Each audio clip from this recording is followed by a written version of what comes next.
Tonight on CTV News at 11:30. No one was injured, but a family of 4 has been displaced following a fire tonight in Haileybury. Plus, no big tips yet in the tire slasher investigation in North Bay. We can't be everywhere. We're trying. But due to the random nature of this, we do need the public's assistance. 24 incidents and thousands of dollars later, police now offering a reward. And the OPP have a new tool in their belt to help with crises along the North Shore. But by having the crisis worker working with people in response to their calls, it can help dissipate a situation a lot easier. We'll have more on Blind River's new mobile crisis response team. CTV News at 11:30 with Ian Campbell and Rick Wyman with weather. Well, good evening. Thanks for staying up with us. We begin tonight in Timmins, where Highway 655 at Ross Avenue remains closed at last check due to a serious motor vehicle crash involving a pedestrian. It happened just before 7 p.m. tonight. Not much else has been released. At last check, Timmins police remain on scene. We are waiting for an update from them, and we'll bring you the latest as it becomes available. Meanwhile, in the Bay of Lake area south of Latchford, 2 snowmobile riders have reportedly gone through the ice. It happened around 3 p.m. this afternoon. Timiskaming OPP in an email confirming they were dealing with a marine incident involving 2 riders in Latchford. No word yet on their condition, but the email did say more information would be provided later, and we'll continue to update this as it becomes available as well. No one was injured, but a family of 4 have lost their home following a fire tonight in Haileybury. Fire crews in Timiskaming Shores got the call just before 7:30 tonight and were on scene within 3 minutes. On their arrival, they found a 2-story house on Cecil Street fully involved. Fire officials tell CTV News the house is gone. The flames proved to be difficult given the building's age. The chief anticipates they'll be on scene for still some time tonight. We're learning more about a fatal shooting involving the Sudbury police last week on Clinton Street. CTV's Lana Everson has the latest. CTV video of the scene shows damage from an axe to this police cruiser. The SIU confirms Greater Sudbury police were responding to a break-and-enter in progress just before 5:30 Friday morning. Upon arrival, officers encountered a man armed with an axe, and he made contact with one of the police vehicles. There was an interaction, and one officer discharged his firearm. The man was struck, and he was transported to hospital, where he was pronounced deceased. Now the SIU says it continues to interview witnesses and analyze the evidence. One subject has been designated, which is defined as an official whose conduct, in the SIU's director's opinion, may have caused the death. 2 witness officials have been designated who, again, under the director's opinion, were involved in the incident. Greater Sudbury Police confirm the officers involved remain operational in patrol operations. The SIU has not released the name of the man who was shot by the officer and says, in accordance with legislation, it is prohibited from releasing the identities of anyone involved in its investigations. Alana Everson, CTV News, Sudbury. 1 person is in critical condition after a crash that closed Highway 101 in Timmins yesterday. The highway was shut down between Lawrence Street and Bristol Road last night around 6 p.m. Police reopened the highway later that evening at 11. An early morning fire in Sudbury yesterday is now under investigation. Crews were called to Bruce Avenue around 5 a.m. to find a truck engulfed in flames. They were able to get the fire quickly under control. No one was injured. Despite ongoing efforts to find out who is behind a series of tire slashing incidents in the North Bay area, officials say no real leads have surfaced. Now a reward is being offered to help solve the mystery. CTV's Eric Tashner reports.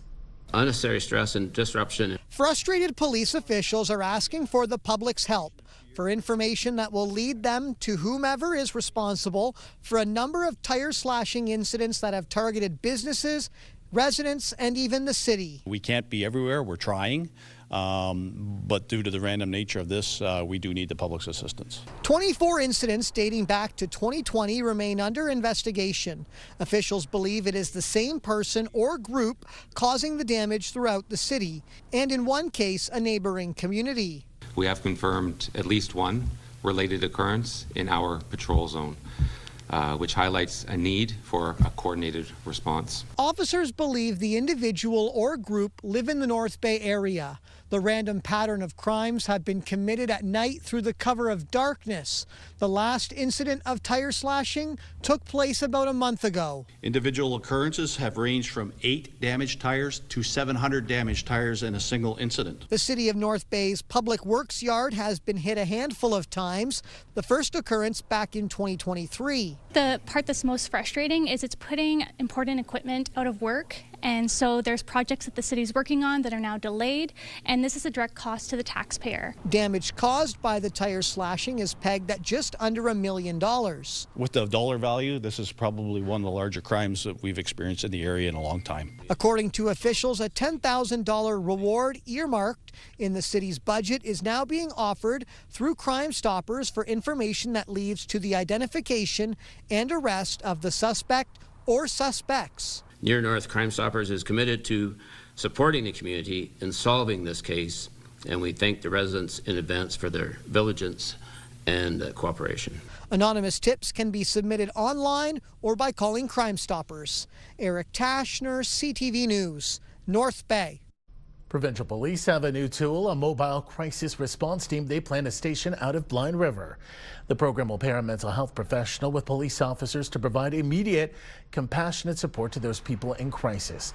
The team is designed to assist with a wide range of police calls for service, not just those related to mental health. It'll also provide follow-up services to ensure smooth transitions to longer-term supports. The whole idea behind the mobile crisis response team is just that. It is a team. And a lot of times when the OPP go to someone's door, and if it's a tense situation, sometimes it can just make it that much more tense, just the uniform in itself. But by having the crisis worker working with people in response to their calls, it can help dissipate a situation a lot easier. OPP say the MCRT is a police-based response and will not replace existing community crisis services. A Friday meeting between the federal government, Algoma Steel, and its unions could bring hundreds of jobs to the Sault steelmaker. Almost half of the 1,000 laid-off workers could be back on the job by the end of next year. CTV's Corey Nordstrom reports.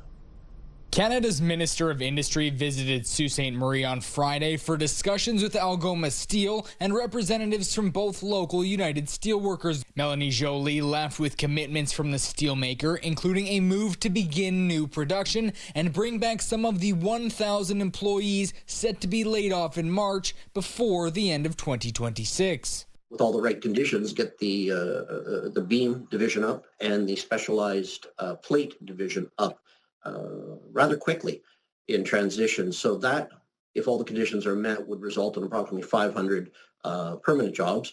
But there'll be construction jobs, ahead of that to build those divisions up. A business case cementing the discussions last week still has to be finalized, but Sheehan notes that retraining will also be a focus. Sort of a one-point contact, which is streamlined so that workers and the training agencies, including Sault College, Algoma University, and whomever else is identified, we can get that training done expeditiously. Union officials note how the talks with Joly changed the morale for many at the steel plant, adding that his union is asking for guarantees that unionized, laid-off workers will be among the first to come back for the new work.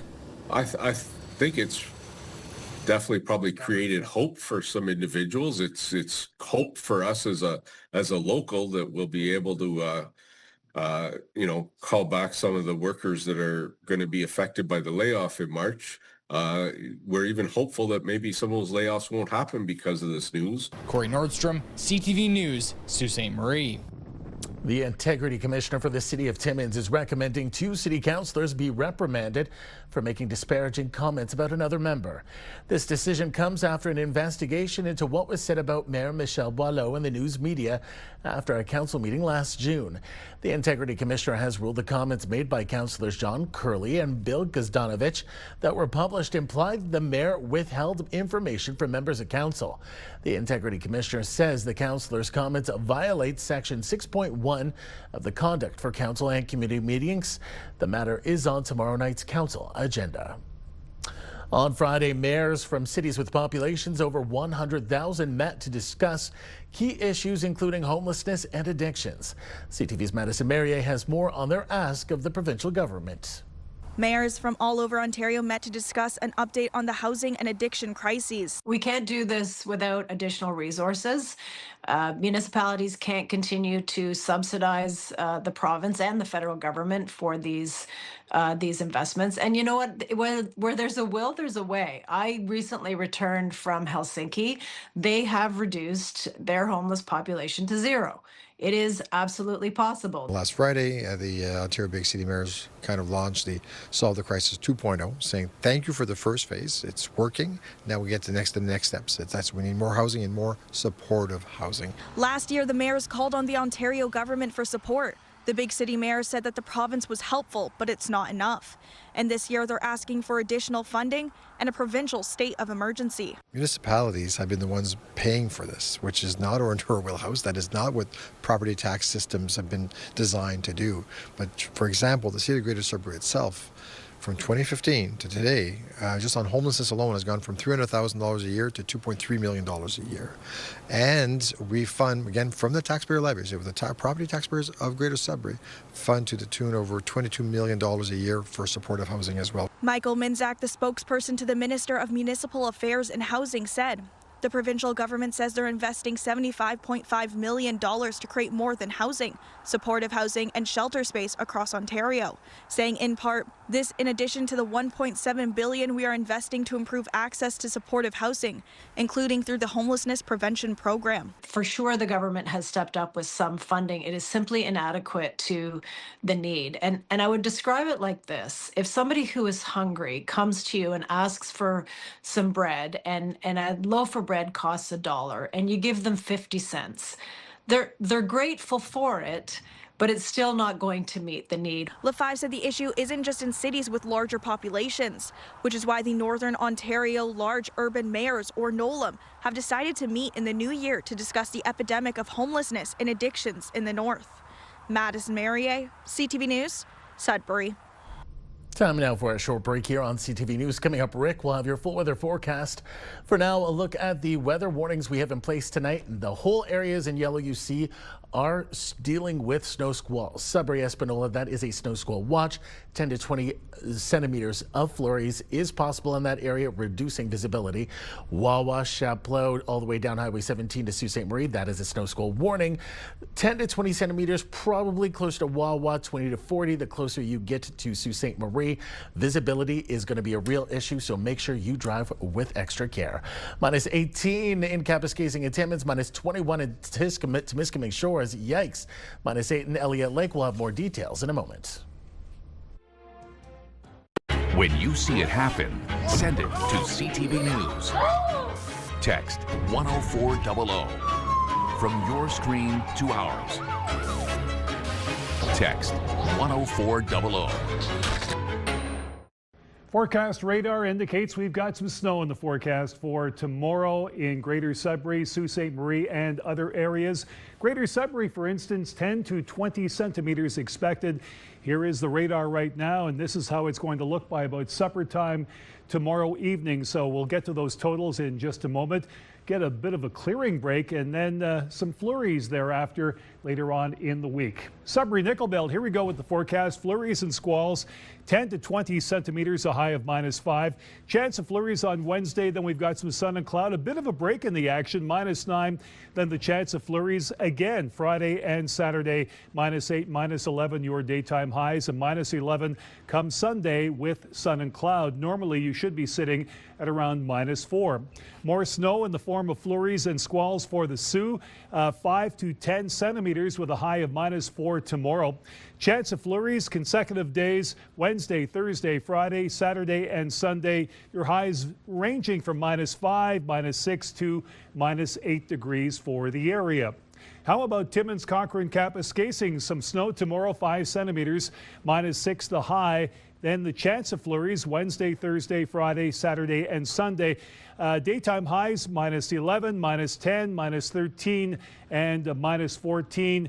well below normal. Normally at this time of the year for Timmins, Cochrane, Kapuskasing, you should be sitting at -7. Now, Temiskaming Shores, Kirkland Lake, flurries during the day tomorrow, 2 to 4 centimeters. 2 to 4 centimeters more tomorrow night, high of -5. Chance of flurries Wednesday, Thursday, Friday, Saturday, and Sunday. Your temperatures -8, -9, -11, and -12. And again, your normal -6, but colder than that over the course of the next week or so. Now let's wrap up with North Bay and West Nipissing. Flurries tomorrow, 2 to 4 centimeters during the day. More of the same tomorrow evening. Daytime high at -3. Chance of flurries Wednesday. Sun and cloud Thursday, -8. Chance of flurries Friday and Saturday. Then the clouds roll in on Sunday. Again, following up that Saturday temperature of -10 with another day of -10-degree weather. Ian, get ready for the snow. You may have to utilize that shovel or snow blower just to get rid of it, just to be able to come to work tomorrow. Back to you on the desk. I'll get the snowblower ready. Thanks, Rick. Well, effective January, management of the residential blue box recycling program will transfer from individual communities to producers of the materials. With more on that, here's CTV's Lindsay Alick. Residents can expect minimal changes when Waste Management takes over recycling in the city in 2026. Waste Management trucks will continue to collect their blue boxes at the same time that they're collecting the green cart material. And they will continue to have weekly collection. They can continue to use their existing containers, and they can continue to access their waste collection schedules from our WasteWise app or online tool. Brownlee says the entire program, not just collection, is anticipated to save taxpayers $2.1 million annually. Now the producers of packaging, retailers, consumer goods companies, quick service, fast food restaurants, those companies are now paying for and ultimately through Circular Materials operating the recycling system in Ontario.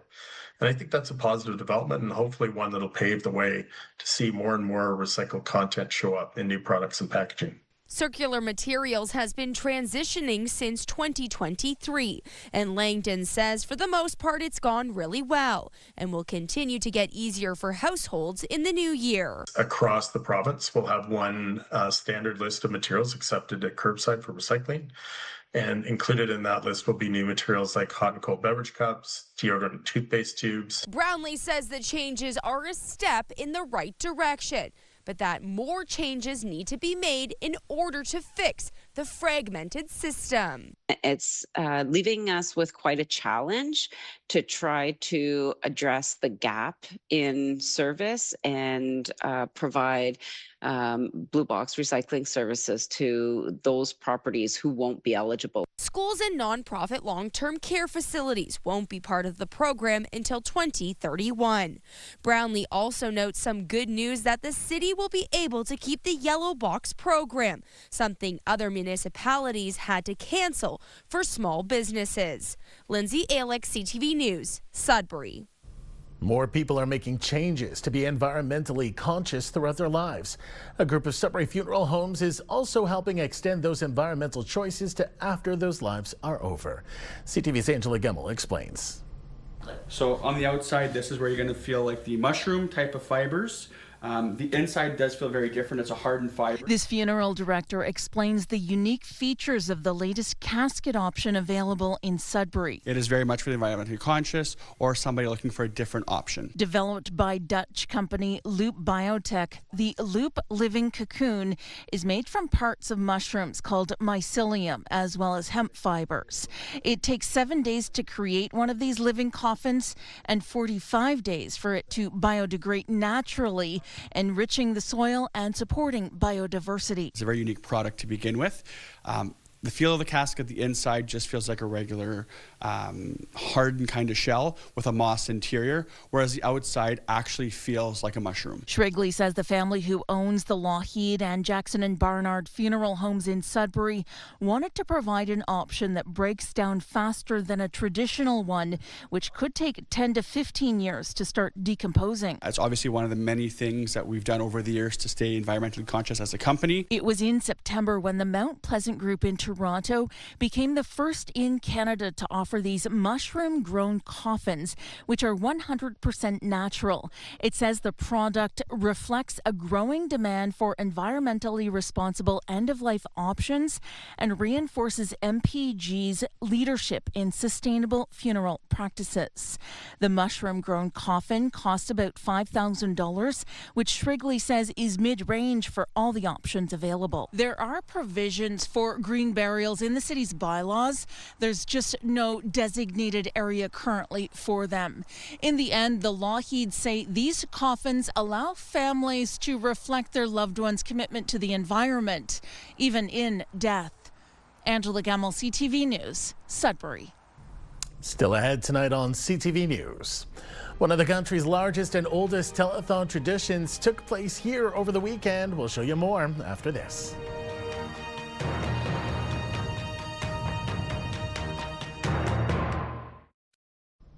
The annual Legion Meat Pie fundraiser in North Bay is wrapping up, and it's been a successful one, baking and selling 6,000 pies. Today was the second meat pie baking day, every Monday and Wednesday since September 22nd. About 20 volunteers bake, package, and sell the pies. Orders come in from all across Ontario. Money from the sales go to maintain Royal Canadian Legion Branch 599. This year, the funds will be going towards roof repairs and installation. We did our first three bakes of 252 pies. They were sold out. Then we went to 264 a day. They were sold out for another 7 weeks. And we've been playing catch up ever since. And I'd like to stress to everybody, next year, please call ahead and put your order in. The Meat Pie fundraiser started in 1989 to send the West Fair's Legion Color Party to a convention in Niagara Falls. It was so popular, the delicious tradition continues. With the holidays upon us, Rethink Green wants people to keep in mind sustainability. The not-for-profit Sudbury-based environmental organization is hosting a market this weekend. The Redeck the Holiday Market will have vintage, thrifted, reused, and regifted ideas. With Christmas ahead of us, there could be a lot of waste, whether it's food, wrapping paper, old bows. Rethink Green's Leah Benford says there are things everyone can do to keep the holiday just a bit greener.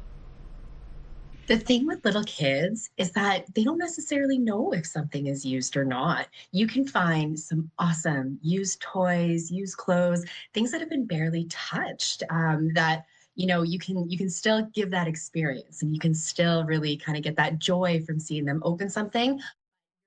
The Redeck the Halls Market takes place on Sunday from 10 a.m. to 4 p.m. at the Northern Water Sports Center in Sudbury. Well, finally tonight, the 77th CTV Lions Children's Christmas Telethon is in the books for another year. And on the weekend, you came through again to help put a smile on a child's face. CTV's Amanda Hicks has more. This is Christmas. Yes, Christmas, my dear.